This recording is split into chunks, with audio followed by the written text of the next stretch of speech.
What I'm going to tell you today will be an interpretation of Julia Kristeva's book.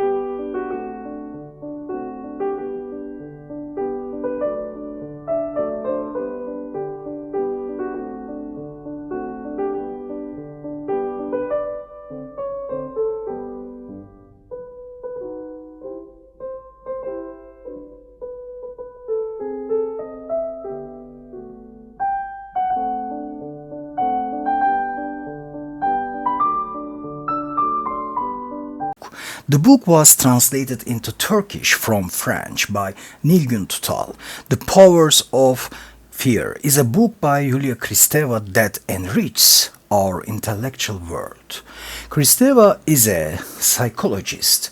However, she is a much richer psychologist than the psychologists we know. A psychologist who knows anthropology and has a good command of various fields of social sciences. As a good psychologist she's indeed a psychologist who has reflected on intellectual activities her entire life. That's why she goes far beyond the title of psychologist. To call her only a psychologist diminishes Kristeva. Just like Freud or Lacan, she's a social scientist and philosopher. This is hard to find among psychologists today. Let's try to explain the profound statements of her book by simplifying them a bit.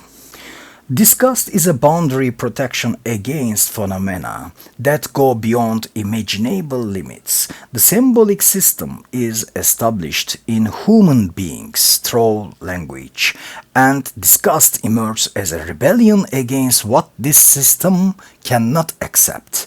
We feel disgusted by phenomena seen as traits that cannot be assimilated. We are born into a symbolic system that teaches this. We cannot bear objects that we are disgusted by, like the obsessions of phobic personalities.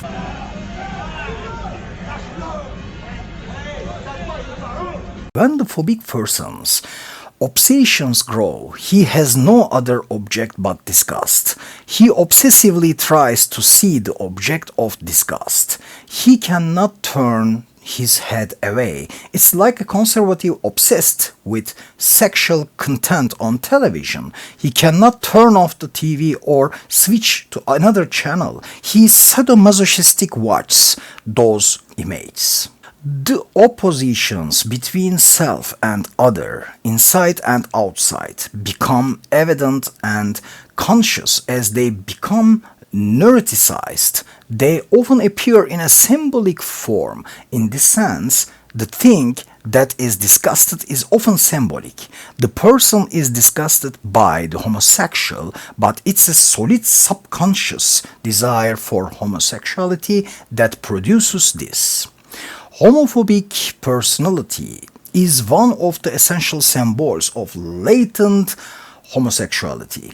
The fact that there were a significant number of homosexuals among the Nazis was one of the proofs of this, since the consciousness doesn't accept the subconscious desire. It turns into hatred, anger, and destruction.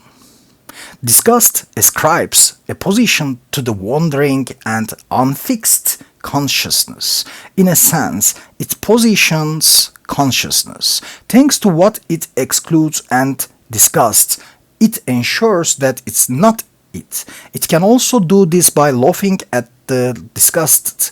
It positions it with otherizing jokes over it. It can attack it, it can disgust it, but it can also laugh at it. I plan to prepare a video for you on the deeper meanings of laughter. Laughter can be the output of disgust, immediately identified with the object of disgust. It recognizes the disgust but doesn't expel it forcefully. It doesn't react to it violently, but it reacts. Because the desire is less, as the subconscious desire increases, its rejection turns into hatred and violence. To escape from desires that one is not aware of at the level of consciousness and to distance Oneself from what one is disgusted by is an effort to determine one's position. Distancing such as I'm not this, I'm far from this, and I'm superior to this is an attempt to establish one's position within the symbolic order. Childhood repressions, which we call first, can also be read as settling into the symbolic system.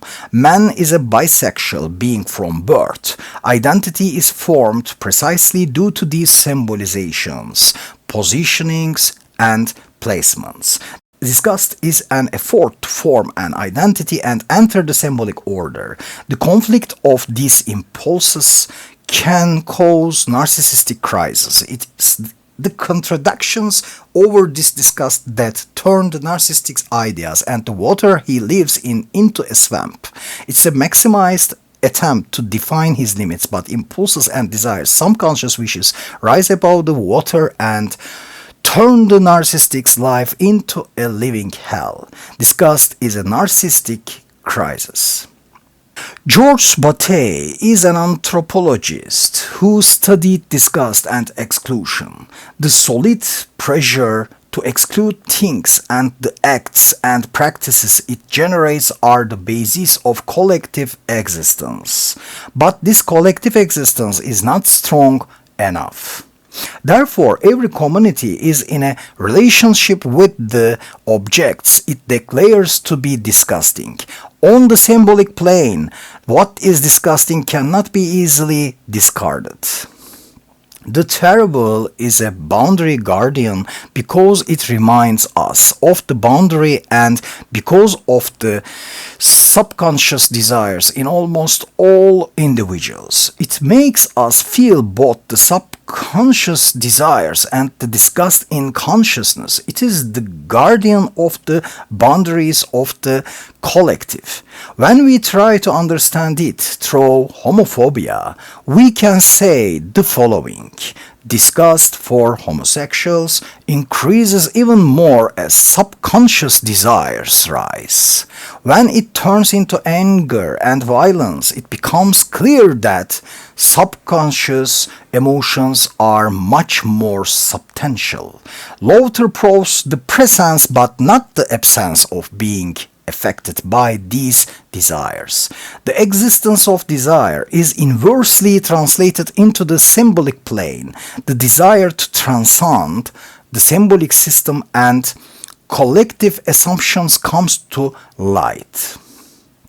Anthropologists such as Fraser, Robertson Smith, George Bataille, Van Gennep, and Radcliffe Brown have shown interest in sacred uncleanness, sacred exclusion, and sacred disgust. They pointed out that worldly pollution represents the outcast, the basis of religious prohibition. These are called purification rituals.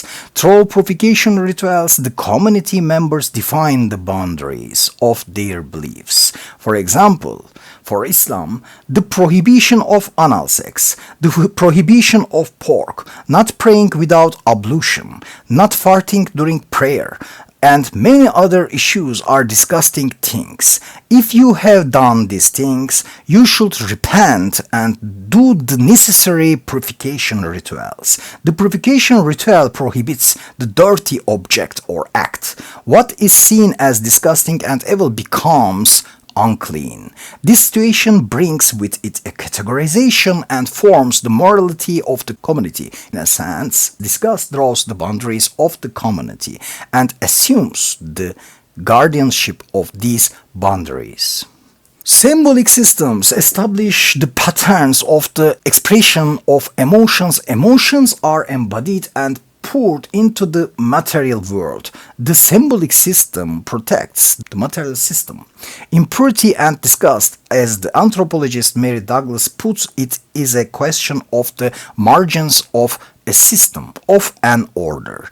Words and language are the strongest bond that holds us in the symbolic system. That is why words and language are more powerful elements than we think. We can only change by changing the language we use. We should remember that the symbolic system produces both itself and the structuring of the system by producing the speaking subject in the symbolic order. As soon as the symbolic processes of human beings and other are formed, disgust begins against phenomena that threaten the order.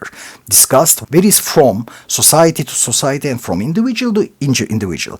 This is also why disgust is subject to different codifications. Because of its power over you, disgust allows you to move around in the same actions and form an identity. Delusions and learned identities such as man does not do this, Turk does that, and man is this are motivated to stay away from what they code as disgusting, like identity codes. Every identity must be coded, motivated, and moved around in an artificial system. Thank you for listening. Thank you for watching. Goodbye.